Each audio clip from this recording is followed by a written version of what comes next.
Bonsoir. That's a tough act to follow, believe me. Well, I'd like to thank the organizers for giving DOC the opportunity to address what we feel is the beginning of a long conversation with the Canadian public. Who we are? Well, DOC is l'Association des Documentaristes du Canada, the documentary organization of Canada.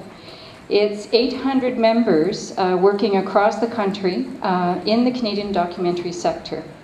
So we're talking about producers, directors, editors, writers, sound recordists, directors of photography, working on productions that are screened across the world in film festivals, commercial theaters, are seen on television screens here and abroad, and of course all over the world on the internet. Apart from productions aimed at the general public, these artisans create Canadian content aimed at non-commercial markets, such as the educational market, and the belief that it is important to present a Canadian perspective on a wide variety of educational and social issues. I know I'm preaching to the converted here.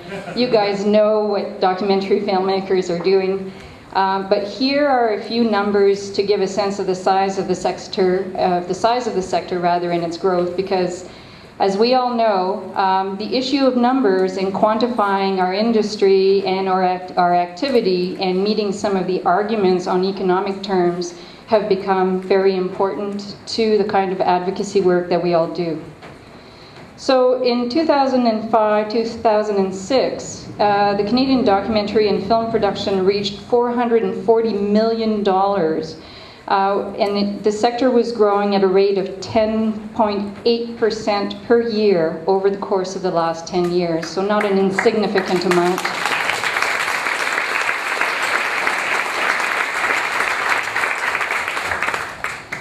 Shall we talk about jobs? Sure, let's talk about jobs.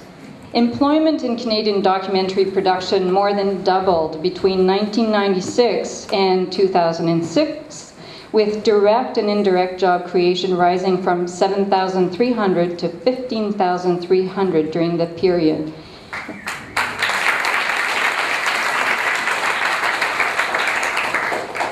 And not to belabor the point, I'm not sure what the English thing is, but the export value of Canadian documentary production increased just 200% to $424 million in the period from 1996 to 2006.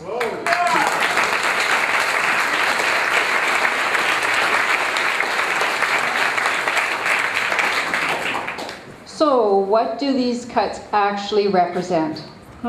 Let's talk about impact. Well, at the training level, we're a bit concerned because the national training program in the film and video sector is disappearing. And that, of course, is of concern to DOC members, all 800 of them, across the country, because we do a lot of professional development. At the development and production level, so, gathering ideas, making films, making projects, doing new media projects, the disappearance, and this is crucial, of the Canadian Independent Film and Video Fund is going to have a huge impact on our ability to make these projects. At the distribution level, ProMart and trade routes have been crucial in producers' ability to access international markets when selling their films and facilitating the presence of international buyers looking to purchase. Imagine that, international buyers actually interested in purchasing Canadian content. Well, yeah, actually that's a pretty brisk business, especially at festivals and important markets like hot dogs. So we know that these cuts are having an impact on such critical key pieces of our industry. And finally, on an archival and historical level, there's the cut to the Audiovisual Preservation Trust, which will deprive Canadians an access to their film heritage. So let's see, we've got training, we've got development and production, we've got distribution, and we have archiving. That's a pretty good, extensive list. Making films. Okay, let's talk about making films. Well, making documentaries in general requires money. And finding it isn't easy in what has become a highly competitive Canadian market and increasingly an international one. Putting together a financing structure for production requires some kind of wizardry, and let me tell you, believe me, let's try that again. These producers are wizards at what they do. Sometimes on a shoestring, wing and a prayer, I think is the expression, they manage to do this work. So they somehow align all of the pieces of the financing puzzle. And currently, documentary filmmakers are concerned that pieces of the puzzle are being discarded, and their whole structure is being destabilized. So what's happening to the film production sector in Canada is being threatened. Documentary producers in particular rely on the Canadian Independent Film and Video Fund to kickstart their financing. At times, this fund is the first one in, allowing the producer to then get money elsewhere. And this domino effect is really crucial to this sector. I know it's not sexy to talk about financing structure, but this is crucial. The business model for documentary filmmaking is unique and doesn't necessarily follow that of fiction film, which can count on something like a robust theatrical distribution, for example, a bit tougher in the documentary sector. So the Canadian Independent Film and Video Fund is the only fund in Canada that supports the development and production of educational documentaries. And if you've been to a library and if you've been to a school, you've probably come in contact with a production that was funded through this fund. So these cuts come at a time when the industry is pretty anxious. And I think that's a good way of qualifying it. Pretty anxious in light of the uncertainty facing the Canadian Television Fund and serious concerns over other impending cuts. What's next? What's next for us? Those are the questions that these people are asking themselves. Is it the National Film Board? Is it Telefilm? There have been reports about the disappearance of Telefilm's New Media Fund program, but so far there doesn't seem to be an official announcement. So that's just heightened the sector's sense of vulnerability at a time when the sector is making every effort to position itself in the wild west of new technology, because we're also talking about new media. Finding money to make productions, and that's true probably of every artistic and cultural endeavor, but finding money to make productions, whether in traditional media or new media, has become increasingly difficult at a time when we should be positioning Canadian creators and Canadian content internationally.